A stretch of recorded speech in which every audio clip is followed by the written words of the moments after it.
It occurred to me to check Amazon.com for a copy of this children's Bible that uh, had a place in my family during at least my elementary school years.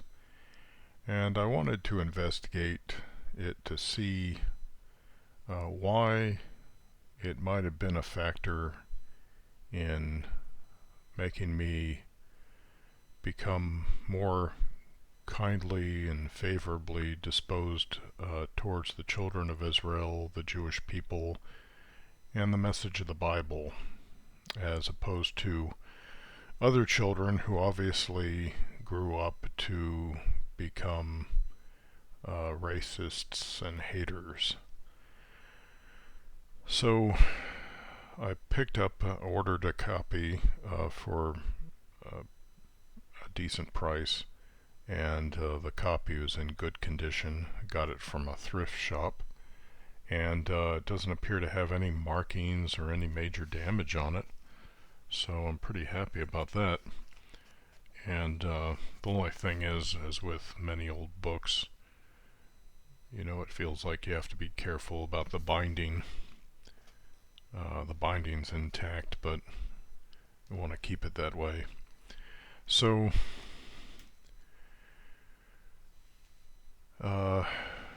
let's see. So this is the liner, and it's filled with some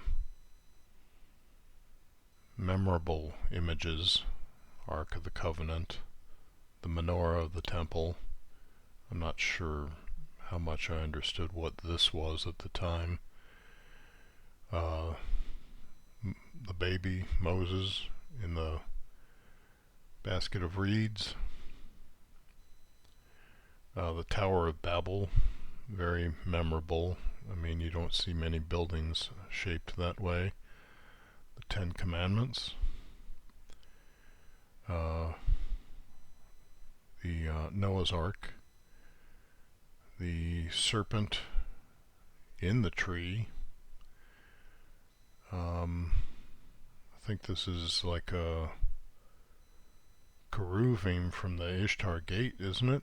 So I'm not sure what that's about, unless it's maybe from the prophets or something. Pyramids, Great Pyramids at Egypt, Giza, and and then the whale.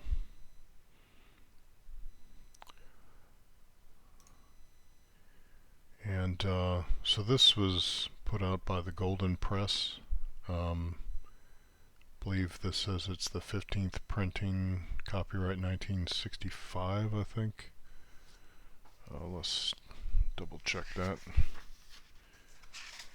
And so, yeah, 15th printing, 1965, Golden Press, a trademark of the Western Publishing Company Incorporated. So this does have both the so-called Old Testament and the so-called New Testament, and so looks like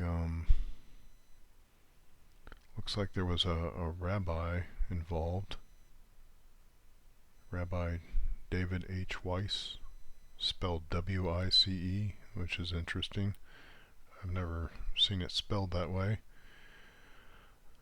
Congregation Rodef Shalom in Philadelphia.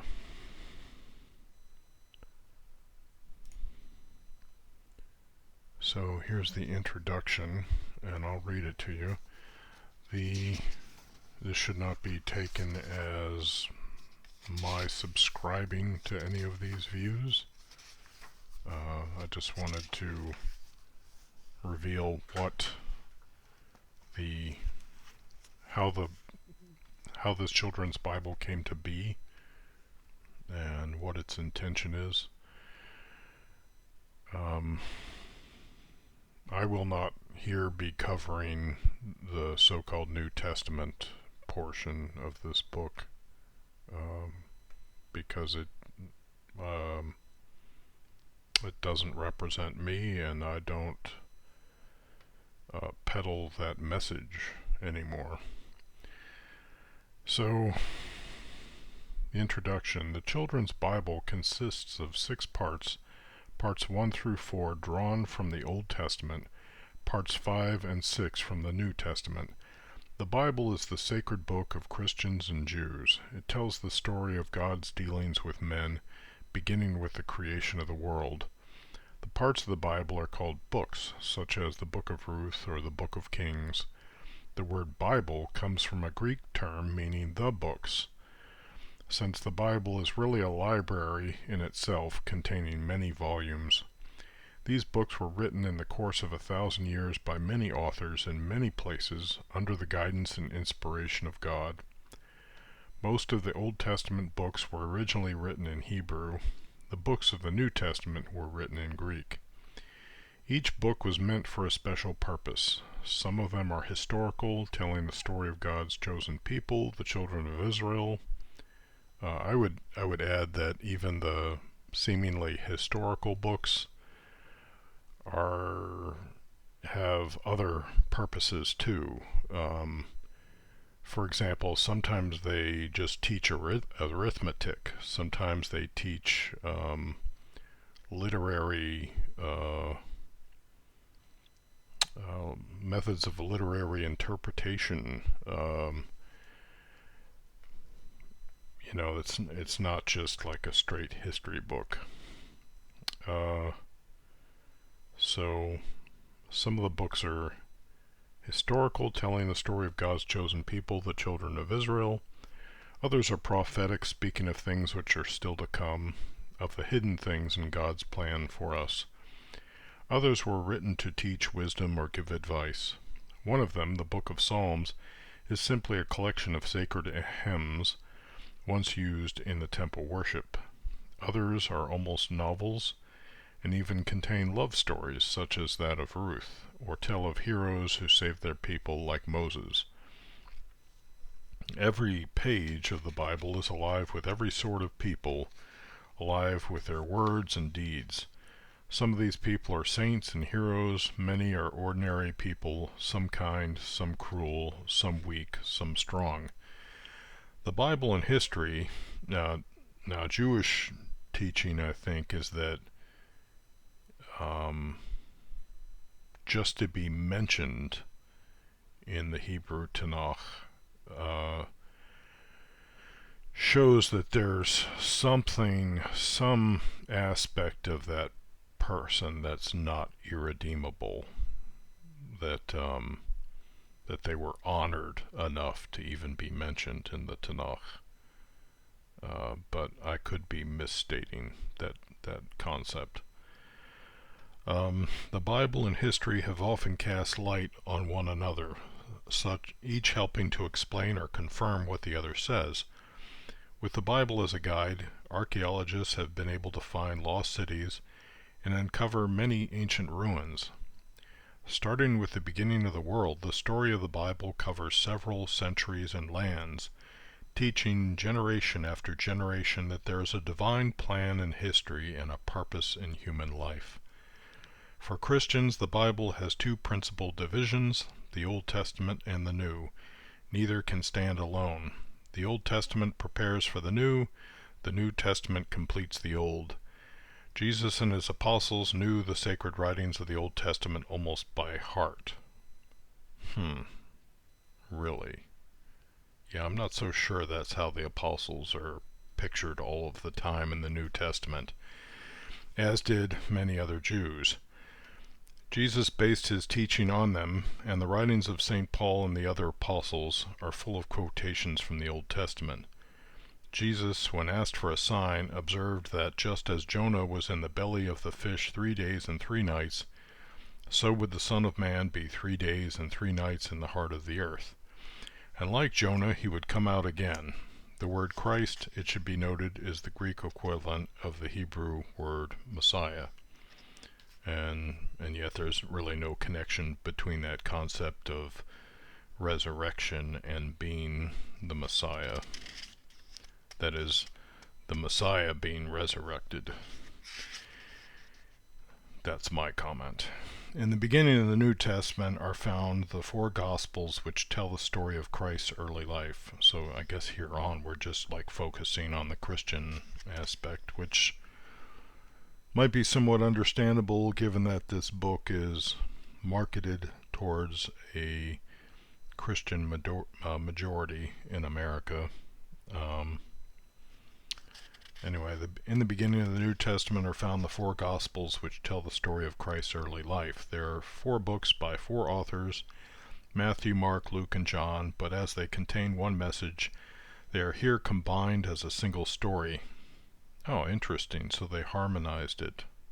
That's interesting. It'll be interesting to see how they manage to harmonize sometimes conflicting accounts. Anyway, but that's not what I'm here for anyway. After the Gospels come the Acts of the Apostles, written by St. Luke, presumably, which tell about the early days of the church. Next come various letters, the epistles written by the apostles for the first Christians. Most of these are the work, and that's another presumption, most of these are the work of St. Paul, another presumption. Our Bible closes with a passage from the Apocalypse of St. John the Divine, the only book of prophecy in the New Testament. It doesn't actually, well, anyway, I'll move on. The Apocalypse, which means removing the veil, deals with the church's struggle against evil, the final victory of Christ, and the coming of the New Jerusalem, the eternal city of God. The church has always treasured the Bible, and early Christians suffered martyrdom for it. They honored the Holy Gospel book with lights and incense as though it were Christ himself, and placed it on a throne to take his place at church councils. Today, as in every age since the time of Christ, the Gospels are the fabric with which the house of Christian faith is built. Signed to the publishers. So I was actually raised a Mormon child by a father who, before he became Mormon, he I think attended maybe Baptist churches a bit. And then my mother had been Catholic, raised Catholic, even gone to Catholic schools.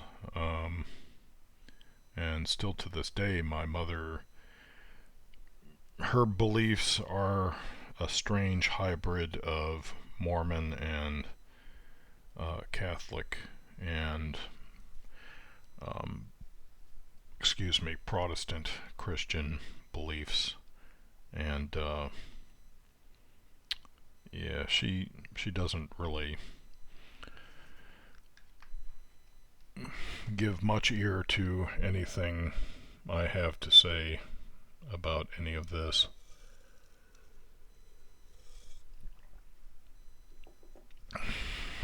And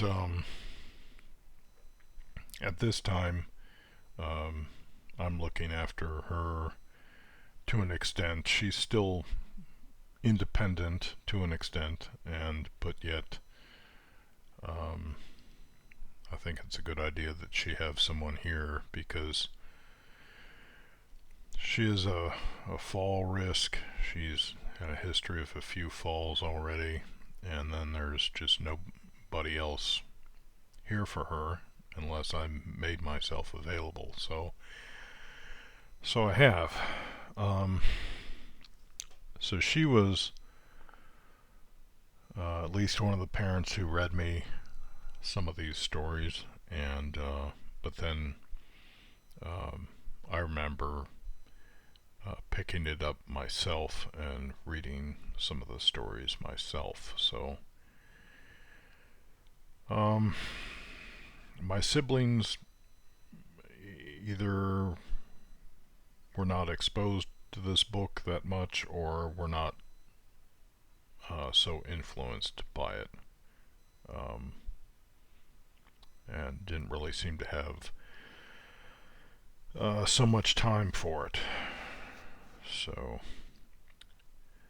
anyway, so this has been the introduction, and I'll go through parts of it and read from it, and partly to appreciate the illustrations in the book, which a child, if they didn't want to get bogged down in the text, you could just spend a lot of time just flipping through the book and just looking at the illustrations and learning something just from the illustrations. Reminiscent of the way that, say, early Christians did in their early basilicas or their early churches, or even during the Middle Ages, when Christians were not very literate, by and large, but they could go into a church and they could learn the stories about their faith just by looking at the pictures on the walls or in the stained glass or at the sculptures and so forth. So that was something that I was able to do with this book as a child when I wasn't taking the time to actually read the text. The thing with text is, if you've read it a few times already, you feel less of a need to read it a fourth or fifth time, so you might just flip through the book just to look at the pictures. Anyway, I'll end this video here, and I'll try to provide a first installment.